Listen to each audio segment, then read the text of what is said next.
title of my presentation, guys, is The Importance of Wellbeing Coaching the Modern Day Camogie Person.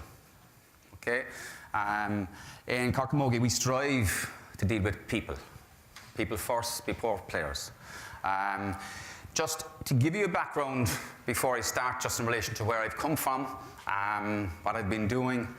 My club is Cumman Baronifa, St. Finbarr's GA club in Cork City.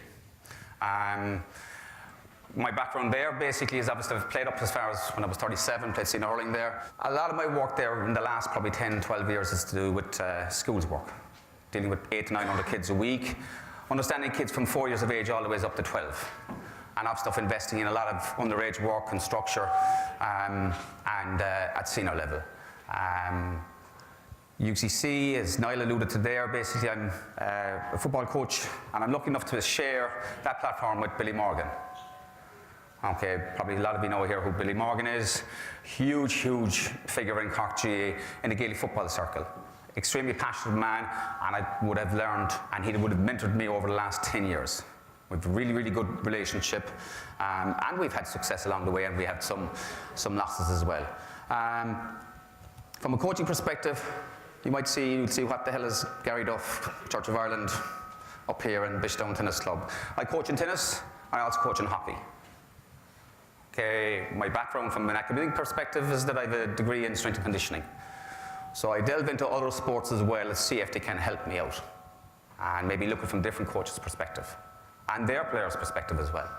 And I've stuff involved with Camogie and Cork GA as well in the last couple of years. But currently with Cork Camogie, obviously enough where we've been pretty successful over the last number of years.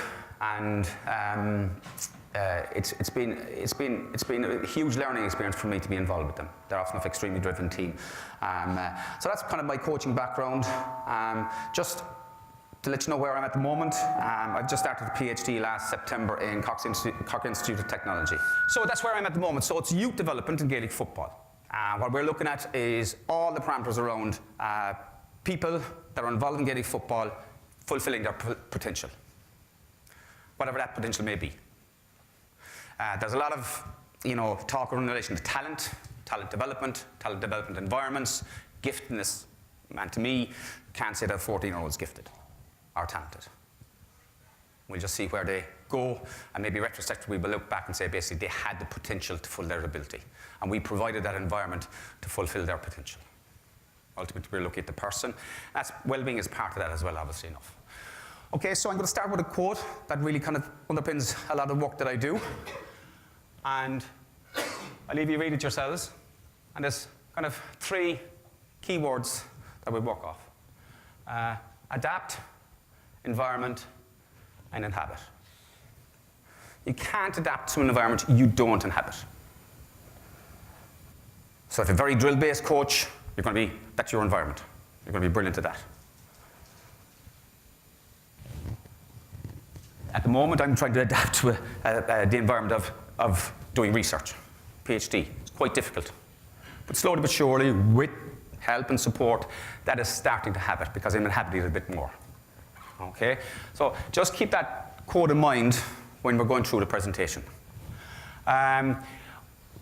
Just looking for you to take maybe a minute of your time and just have a look at the wellness continuum. Now, just before I start, guys, I'm not a wellness guru or well-being guru or anything like that, or a psychologist or anything like that. It's just maybe the way I might approach things when I'm dealing with teams and when I'm dealing with the people that I'm trying to put into a learning environment.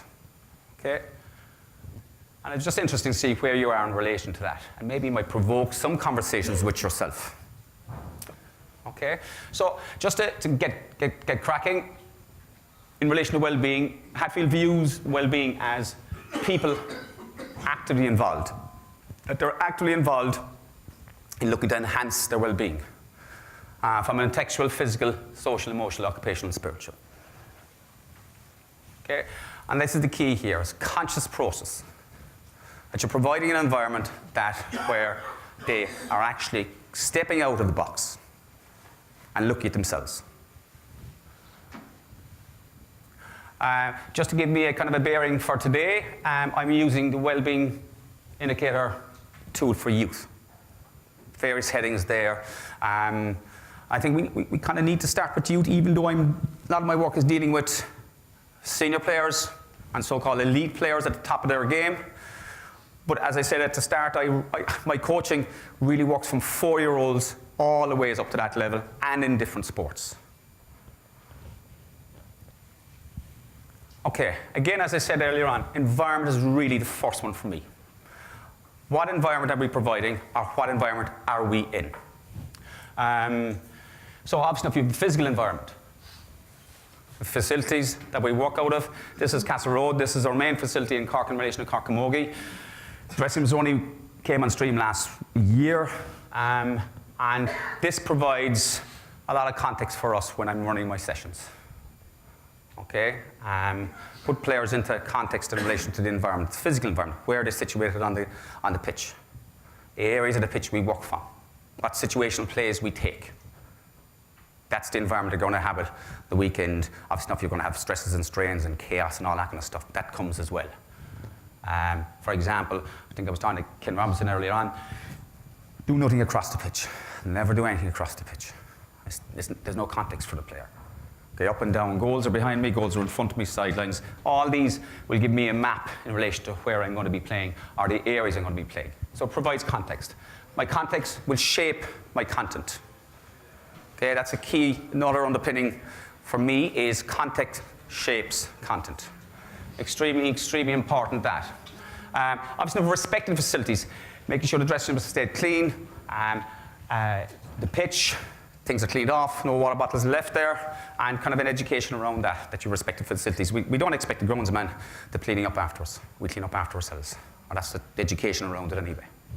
The second environment is your performance environment. What kind of performance environment are you trying to create? Certainly, this is huge. And I know no fear of failure is kind of bandied about, and it's easy to say, but how you do it. How you provide learning opportunities within failure. And is there a safety or security around that? Another key one is reflection in action. So what I mean by that, reflecting in action from a coach's perspective, is that you're providing an environment for learning, but also you're providing a learning for yourself. You have to step out of the action, reflect as it's going on by your session design.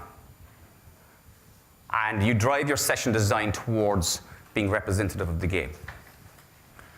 So reflection and action goes to the players as well. Giving them opportunities in your 3-minute breaks, basically 1 minute water break, 2 minutes, reflecting. What happened? How is it going?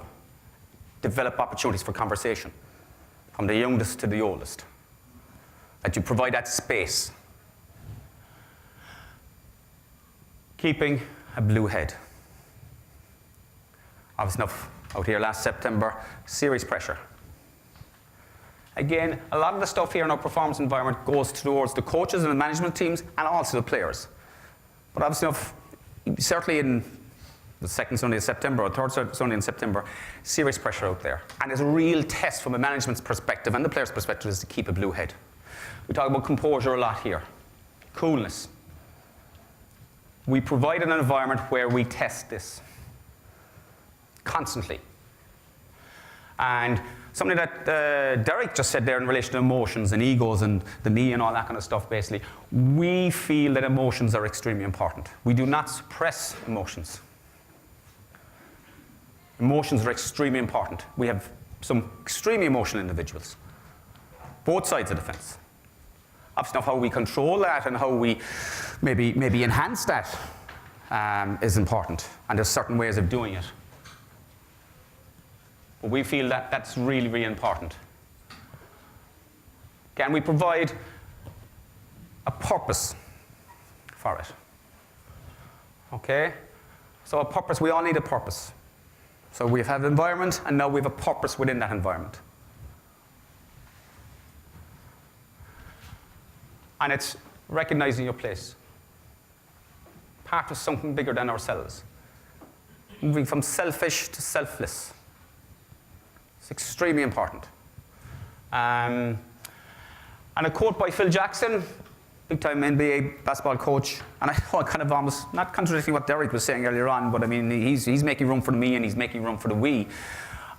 We obviously have a lot of egos in our dressing room as well, and it's how we manage that. But certainly they are, and they're really driven individuals. But certainly in the last 2 years, we're moving from this to more of this. And certainly we wouldn't have won the last 2 All-Irelands only for this. Absolutely no question about it. When you win 2 All-Irelands in the last minute by a point, there must be something in this. But what he said, and his quote is basically, good teams become great teams when they trust each other enough to surrender the me for the we. And that's not easy. That's not easy. People can be very uncomfortable surrendering that trust, or gaining that trust. A lot of us are uncomfortable in our own skins in relation to the way we coach and maybe the way we played. And we stay in that comfort zone a lot. But the learnings I would say to the girls regularly is basically being comfortable, uncomfortable. There's where most of the learnings will take place. And again, providing that environment where, when we go back to the performance environment, is that there's no fear of failure. Mistakes happen, and they happen on both sides of the fence. So by having a purpose, safety and security is really important. I'm not so sure if that's that safe, but yeah, whoever took it was just a fantastic photographer to capture that image. I think our head landed in the cup at some stage.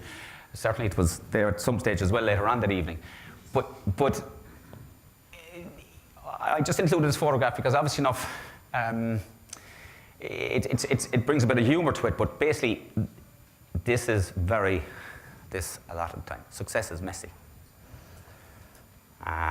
We all don't get it right all the time. And certainly I don't get it right all the time. But I go back to my performance environments where I reflect regularly, have many conversations with myself going and coming from training. That safety is there in relation to this. We have many conversations around these.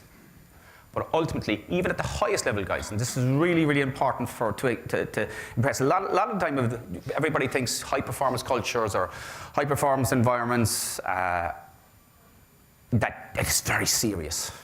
Everything has to be serious. And your mom's got a dictator from the top, basically, and he's telling, and he's yelling, and there's really no fun. We would make sure that there's a huge amount of this. Huge amount. And how we really make sure that is in a lot of our sessions is maybe the difficulty of the sessions. God, Jesus, that was really difficult. Really, really hard session. Actually really enjoyed it though. God, you really tested us. And we knew the purpose behind that. But it was really enjoyable. And we build on this by working in this. I think this is an exceptionally powerful picture. It was taken about an hour after the All-Ireland final last year. And the girl who's talking over here is Jim O'Connor, who's going into her 18th season, senior All-Ireland, or senior with Cork. She's the oldest there. And this is Chloe, which is the youngest. So we got it from all the way to the top, who's been there almost into her 18th season, and the youngest one who's just literally 2 seasons. Her first 2 seasons, she's won 2 All-Irelands. Huge input into this girl here in relation to her performance that day, scoring 3 points, 3 long-range threes. And this girl here is Orla Cotter, who is an exception-driven individual, but won the game with the last-minute free. And she's just having a conversation here. Relationships with these is absolutely huge. We make a lot of connections. Management really have to show a lot of this. Care. Now, you might be basically animated on the line, and that could show you care, or caring is shown in lots and lots of different ways, where someone might have an issue or a problem, they might want to discuss with you, you might put them in the right direction, you might get some professional help if it's required, but this is really, really important. And the last 2, communication and trust. I said trust earlier on, okay? Trusting that environment that you're providing, trusting each other, moving from the me to the we. And that's a big part, but our communication skills is crucial. Many times I have language conversations with myself before training. And I think lots of us probably have those conversations in the car going to training, that we have our language conversations. And a lot of the stuff that we would work on is basically just trigger words. We say very, very little, just use trigger words. So, for example, I don't want to give away too much now because it's still ongoing, but certainly in 8 minutes to go in the All-Ireland final, we had a trigger word basically changed the whole formation. 8 minutes to go, huge trust in it by the players. So one word, everything was done. Changed instantly. I'm not saying that it won the game. The point being is they trusted that communication by using just a trigger word. They were safe and secure that the management were doing the best they could in relation to changing up something that was required at that particular time.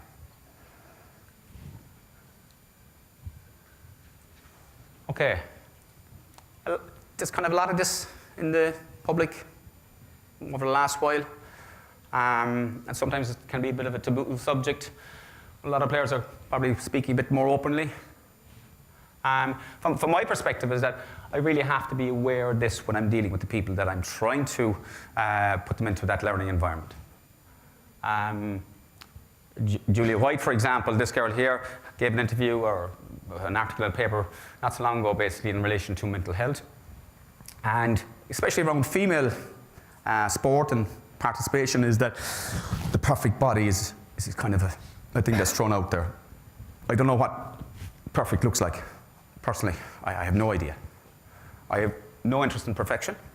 I just don't know what it looks like. But we certainly have huge interest in this and this, from a game's perspective and from the person's perspective. Huge. I know this guy gets a bit of poor press and stuff every now and again, basically. So Dave Babersford is the head of Sky Pro Cycling Team.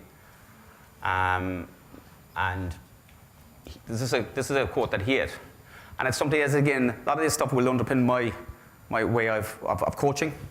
And I'm constantly looking for this, and constantly looking for this. Perfect doesn't really come into it. How we get these, or how we strive to get these, is making sure that there's that sort of forum. Making sure these are okay. Instilling this, and making sure this is happening as well. At certain times, obviously enough, we go up and down. Lose form. Playing at the top of our game. And I'll tell you a story in a minute, basically, around this in relation to the All-Ireland final, and trying to put it into practical terms. But certainly, the conversations I would have in relation to building that trust between a player and a coach, for them to feel comfortable having discussion whether they're finding something difficult from a play perspective, game, or they might have something difficult going on in their lives. And where I do that, I'm not a great guy for sitting down having coffee and having conversations with players. I do it on the pitch, because that is context for me and for the player. It generally is providing a very safe environment for that player in relation to, first of all, finding out what they find difficult in relation to the play that you're doing. And the second thing is that they generally will open up, or feel they can open up a bit more, because they're in that kind of safe and secure environment that they've been there since that high. The colour of the grass, the boundaries, the goals, dressing room. And generally I do it in a time when basically the free takers are walking, and maybe about 40 minutes before training. And showing that I care enough to meet them, showing them that I care enough that I want to help them, showing that I care enough that I want to listen to them and understand them more. So basically, when they have those situations or problems in relation to their positions or what we're expecting for them in relation to maybe some tactical work, that I actually can walk them through. They have a feeling of it. And I found that's just my own personal experience. I found that as the best way to develop that relationship and that build that trust and security between that coach-person relationship. I'm not saying it will work for everybody else, but that's what I find the best way for me. So this is one to improve this. We've got to improve this. So cognitive health. So this is one of my favorite parts. I'm not so sure about the girls, right? But certainly one of my favorite parts of coaching. Really sweating the brain. And that's a phrase I use a lot with them, is that my job is really to provide an environment that provides many problems and to be a problem designer so that your cognitive health can improve. Your ability to make decisions, take the information in from the surroundings, the environment. Okay, that could be your teammates, it could be the referee's body language, it could be the opposition. But certainly you're providing that environment where you're really improving the health of this. And it's about really sweating the brain. And as I said, my background is strength and conditioning. That's where my academic qualification is. And at least I have an understanding of that, so I can kind of mix in some physical element into this. Because if I start with this, certainly the physical element will always follow. It'll just happen. We look to develop curiosity. We want our players to be curious about what we're doing, why we're doing it, how we're going to achieve this. I love this word, being curious, because it starts you to investigate. It starts those conversations with yourself and with your teammates. And and that drives this. And we look for our players to have a growth mindset, that growth mindset of really sweating the brain, really figuring out where I'm at. Oh God, this is really difficult. But that's fine, that's okay. This work drives my coaching. It makes my coaching extremely difficult. I have to be exceptionally creative, and I'm tested last year more so than the first year. Because we couldn't get to here in the first year. Well, a small bit. And it drives you to be exceptionally creative. Providing a variety in your coaching sessions by looking at the brain first. And that cognitive health. Building that curiosity in your players. And some players said to me is that the environment, you're not afraid to question as a player or as a coach be questioned. I actually enjoy questions from players. And the more questions you get, basically you get an idea basically how they're viewing the game itself. And you might have an opportunity to see through their eyes in relation to how they view what you're actually speaking about. And that's an enjoyable experience for me. And it's good to reflect on maybe the way I'm communicating messages, or it tests me a bit more. But obviously, for cognitive health, you need to be in a really good place here. And you know, we're pre-season at the moment. And geez, every club is at pre-season. And it's like, we need to get fit fast. Sometimes that's the case, or you bring someone in for 8 weeks and he or she runs the hell out of you basically to confirm their worth and get paid to do it. And geez, that was very hard. Oh my God, that was really, really hard. But you got to look at the long term. And this is what we try to do, is create a lifestyle and normalize that being physically active and physically healthy. It's not an easy job because there's a big kind of mindset change and shift. Well, as I said, lucky to be in an environment where these girls are exceptionally driven in relation to their preparation and their application and attitude. And generally what drives lifestyle and making it normal is a phrase I use quite a bit with them. It's probably on my tactics board. It's always there every single night for training, is that performance is a behavior, not just an outcome. Mark Bennett from PDS Coaching, a guy who I really admire. I saw it someday, performance is a behavior. Everything is driven by our behavior. Behavior directs everything. From my perspective and also from the player's perspective. The coach sets the tone in relation to behavior, how he or she carries themselves. How the players behave in the sessions will drive performance. Outcomes will look after themselves. But certainly, behavior is really, really important in building this, normalizing this, and building this. And, you know, it's the norm. This is what we do. We train Tuesday, Thursday, Saturday, Sunday. They have optional gym sessions. Generally, they'll do their own gym sessions on Monday and Wednesday. They could be only 15-minute sessions. Pre-season, they'll be sore. That's fine. That's their body adapting. That's okay. We normalize it. Of course you're going to be sore. It's okay. So you're going to actually grow and learn. Your body's actually going to fix itself.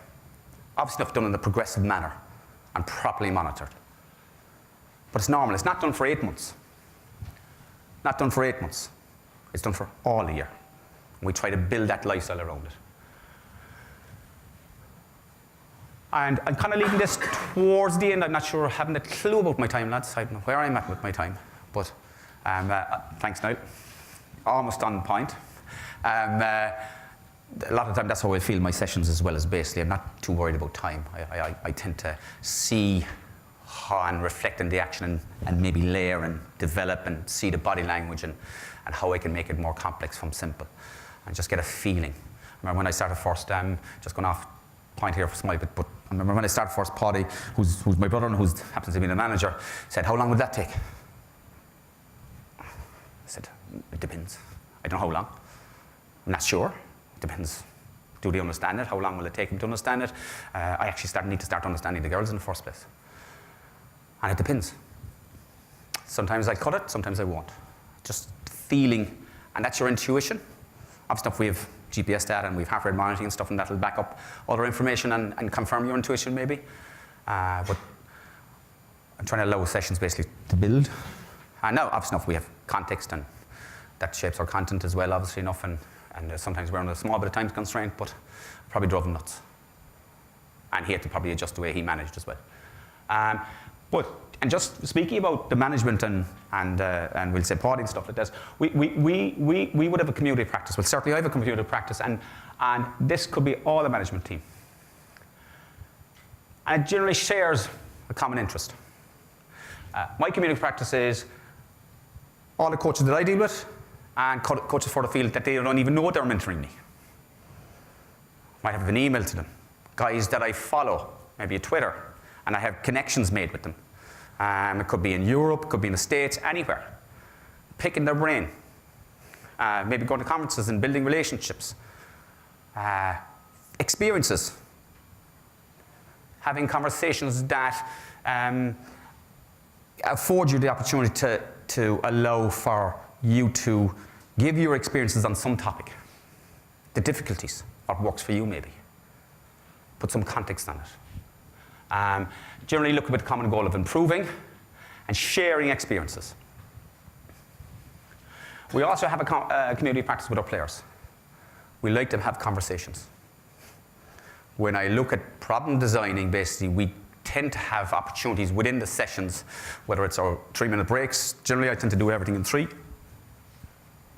Another phrase I do a lot is ball plus 3, or 2. That means we have 3 people always, ball plus 2. We have 3-minute breaks, 1 minute for water, 1 minute for discussion, and 1 minute to get cracking. 3 is another part of our session designs in relation to opportunities to score. 3 plus a 0 means 30 opportunities every single night of training. And this allows experiences, but also allows to have conversations with the players in relation to designing solutions to the problems that have been presented by management. Constant conversation. Ultimately, they're a very chatty team on the pitch, finding out problems, seeing problems before they arrive. Making those connections with each other, say, look, this is happening here, this is happening here. How can we move over here? See the gap there. Constant conversations. That conversation is 360 degrees between the management and them. And then externally, basically, between me and my own coaching practice. And it's quite a big shift for players, because everybody wants to concentrate on their own job to a certain extent. What we're trying to provide a platform is that they basically are constantly checking in front, behind, left and right, constantly. And we provide opportunities in training basically for them to recognize what's happening behind them, in front of them, left and right. I mean, I might use my light on my phone for that, maybe. I'll give you an example in a second on that, but well, actually I'll give you an example now. I tend to use technology. I might be playing a 6v3 game, and I might have 4 coaches, 4 corners, and they have to move a grid when they see the 4th light coming on. So they're constantly checking, communicating, passing information along to each other when the 4th light comes on that phone. It's very hard. There's my cognitive work, looking around. what's happening, and we try to transfer that onto the pitch. There's the experience they're having on that environment, where we plan transferring that information then onto the pitch. Can they keep having those conversations and checking constantly checking, where am I? So that would be our community practice, and that kind of community builds what we just gone before us in relation to all the elements of well-being. We're almost done, guys. I left culture, and culture is a kind of often used word these days, towards the end, guys. And I'll leave you to read that yourselves. But certainly, this well-being, there's a lot of words, really powerful words in that. And ultimately, it's their professional success and the success of the team. And this requires foresight, planning, discipline, and focus. I put a picture of Orla Cotter. Now, some of you might know her, some of you might know her. Okay, been on the team for quite a while, in the late 20s at this stage. Meticulous in her preparation. She's a planner. She's a teacher, but she's a planner. She plans ahead.